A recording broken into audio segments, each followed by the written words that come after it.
ಹೊನ್ನಾವರ ತಾಲೂಕಿನ ಗಿರ್ಸೊಪ್ಪದ ಗುತ್ತಿಕನ್ನಿಕಾ ದೇವಸ್ಥಾನದ ಸಭಾಂಗಣದಲ್ಲಿ ನಡೆದ ಕೇಂದ್ರ ಸರ್ಕಾರದ ಶರಾವತಿ ಪಂಪ್ ಸ್ಟೋರೇಜ್ ಯೋಜನೆಯ ಸಾರ್ವಜನಿಕ ಅಹವಾಲು ಸಭೆಯಲ್ಲಿ ಸಾರ್ವಜನಿಕರು ಪರಿಸರಕ್ಕೆ ಮಾರಕವಾದ ಯೋಜನೆಯೇ ಬೇಡ ಎಂದು ತೀವ್ರ ವಿರೋಧ ವ್ಯಕ್ತಪಡಿಸಿದ ಘಟನೆ ನಡೆದಿದೆ.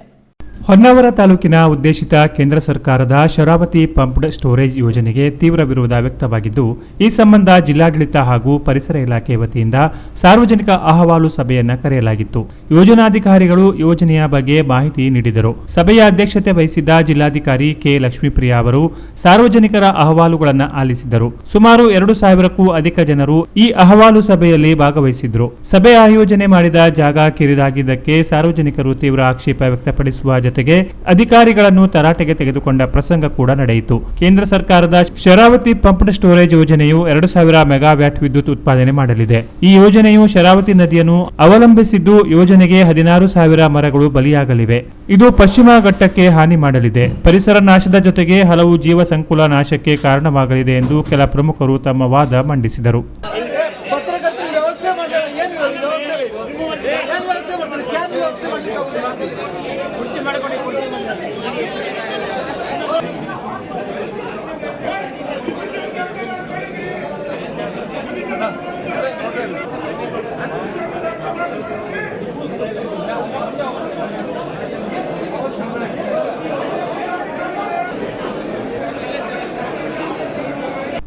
ಈ ಯೋಜನೆಯ ವಿರುದ್ಧ ಆಕ್ರೋಶ ವ್ಯಕ್ತಪಡಿಸಿದ ಬಂಗಾರು ಮಕ್ಕಿ ಮಹಾಸಂಸ್ಥಾನದ ಶ್ರೀ ಮಾರುತಿ ಗುರೂಜಿ ಅವರು, ಪರಿಸರಕ್ಕೆ ಹಾನಿ ಮಾಡುವ ಯೋಜನೆ ಮಾಡುವ ಅಗತ್ಯವಿದೆಯೇ? ಸಾರ್ವಜನಿಕರಿಗೆ ಡಿಪಿಆರ್ ನೀಡದೆಯೇ ಯೋಜನೆ ಸಂಬಂಧ ಅಹವಾಲು ಸಭೆ ಕರೆದಿರುವುದು ಸಮಂಜಸವಲ್ಲ. ಕುರುಡು ಕಾಂಚಾಣದ ಆಟದಿಂದ ಯೋಜನೆ ಮಾಡಲು ಸರ್ಕಾರ ಹೊರಟಿದೆ. ಯೋಜನೆ 2005ರಲ್ಲಿ 4,000 ಕೋಟಿ ವೆಚ್ಚದಲ್ಲಿ ಮಾಡಲು ನಿರ್ಧರಿಸಲಾಗಿದ್ದು, ಈಗ ಇದೇ ಯೋಜನೆ 10,000 ಕೋಟಿ ತಲುಪಿದೆ. ಯೋಜನೆ ಮುಗಿಯುವವರೆಗೆ ಎಷ್ಟು ಕೋಟಿ ಆಗಲಿದೆ? ಇಷ್ಟೊಂದು ದೊಡ್ಡ ಪ್ರಮಾಣದಲ್ಲಿ ಹಣ ಖರ್ಚು ಯಾಕೆ? ಸೂಕ್ಷ್ಮ ಪ್ರದೇಶದಲ್ಲಿ ಯೋಜನೆ ಮಾಡಲು ಹೊರಟಿದ್ದೀರಿ. ಕಾಡಿನಲ್ಲಿ ಬ್ಲಾಸ್ಟ್ ಮಾಡಿದರೆ ಕಾಡು ಪ್ರಾಣಿಗಳು ಎಲ್ಲಿ ಹೋಗಬೇಕು ಎಂದು ಗುರೂಜಿ ಜಿಲ್ಲಾಡಳಿತದ ವಿರುದ್ಧ ಗುಡುಗಿದರು.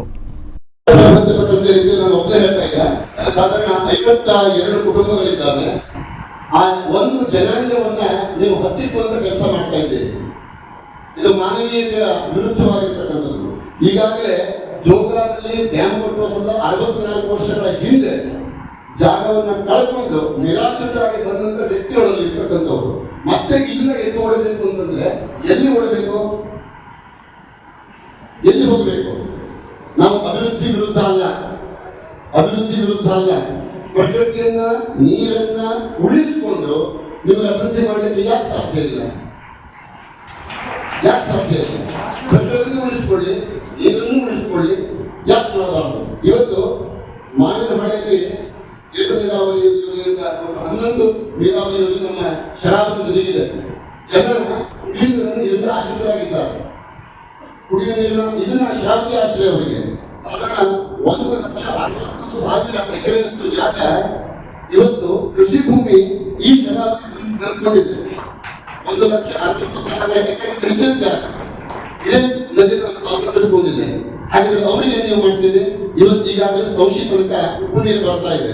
ಆ ಕಾರಣಕ್ಕಾಗಿ ಸಂಶಿತ ಮೇಲ್ಗಡೆಗೆ ಮಾವಿನ ಹೊಳೆಯಲ್ಲಿ ಕುಡಿಯುವ ನೀರು ವ್ಯವಸ್ಥೆ ಮಾಡಿದ್ದು. ಅದಕ್ಕೆ ಹಿಂದೆ ಮಾಡಬಹುದಿತ್ತಲ್ಲ, ಆ ಪೈಪ್ ಲೈನ್ ಉಳಿದಿತ್ತು. ಆದ್ರೆ ಅದ್ರ ಮುಂದೆ ಅರ್ಥ ಮಾಡಿದ್ರೆ ನೀವೇ ಮಾಡಿದಂತ ಸರ್ವೆ ಉಪ್ಪು ನೀರು ಬರ್ತದೆ ಅಂತ ಹೇಳಿ ಮಾಡಿದ್ದು. ನಾವು ಮಾಡಿದ್ದಲ್ಲ, ನಿಮ್ದೇ ಸರ್ವೆ ಹೇಳ್ತಾ ಇದೆ ಉಪ್ಪು ನೀರು ಅಲ್ಲಿ ಬರ್ತಾ ಇದೆ ಅಂತ ಹೇಳಿ.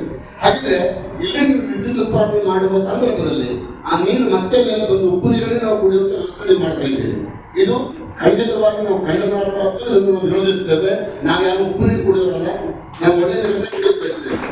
ಜೊತೆಗೆ ಈ ಶರಾವತಿಯನ್ನು ಅವಲಂಬಿಸಿ ಶರಾವತಿ ನದಿಯ ಎಡದಂಡೆ ಬಲದಂಡೆ ಸಾಧಾರಣ 56,000 ಕುಟುಂಬ ಅದನ್ನು ಹೊರತುಪಡಿಸಿ ಕುಮಟ, ಭಟ್ಕಳ, ಮುರುಡೇಶ್ವರ ನೀರು ಹೋಗ್ತಾ ಇದೆ. ಭಟ್ಕಳದಲ್ಲೂ ಸಹ ಕುಡಿಯುವ ನೀರಿನ ವ್ಯವಸ್ಥೆ, ನೀರಿನ ವ್ಯವಸ್ಥೆ ಮಾಡ್ತಾ ಇದ್ದಾರೆ. ಇದು ಭಾಗದಲ್ಲಿ ಹೊಸ ಯೋಜನೆ ನಡೀತಾ ಇದೆ. ನಾವು ಅದನ್ನು ವಿರೋಧಿಸ್ತೇವೆ. ಯೋಜನೆಗೆ ವ್ಯಾಪಕ ವಿರೋಧ ವ್ಯಕ್ತವಾದ ಹಿನ್ನೆಲೆಯಲ್ಲಿ ಜಿಲ್ಲಾಧಿಕಾರಿ ಲಕ್ಷ್ಮೀಪ್ರಿಯಾ ಅವರು ಈ ಬಗ್ಗೆ ಸರ್ಕಾರಕ್ಕೆ ವರದಿ ಸಲ್ಲಿಸುವುದಾಗಿ ತಿಳಿಸಿದರು. ಅಲ್ಲದೆ ಸಾರ್ವಜನಿಕರಿಂದ ಸಲ್ಲಿಕೆಯಾದ ಅರ್ಜಿಗಳನ್ನು ಸ್ವೀಕರಿಸಲಾಯಿತು. ಸಭೆಯಲ್ಲಿ ಎಸ್ಪಿ ದೀಪನ್, ಶಾಸಕ ದಿನಕರ್ ಶೆಟ್ಟಿ, ಮಾಜಿ ಶಾಸಕ ಸುನಿಲ್ ನಾಯ್ಕ್, ಅರಣ್ಯ ಹಕ್ಕು ಹೋರಾಟಗಾರರ ವೇದಿಕೆ ಅಧ್ಯಕ್ಷ ರವೀಂದ್ರ ನಾಯ್ಕ್ ಸೇರಿಸಿ ಇತರೆ ಪ್ರಮುಖರು ಉಪಸ್ಥಿತರಿದ್ದರು. Canara plus news, Honnavar.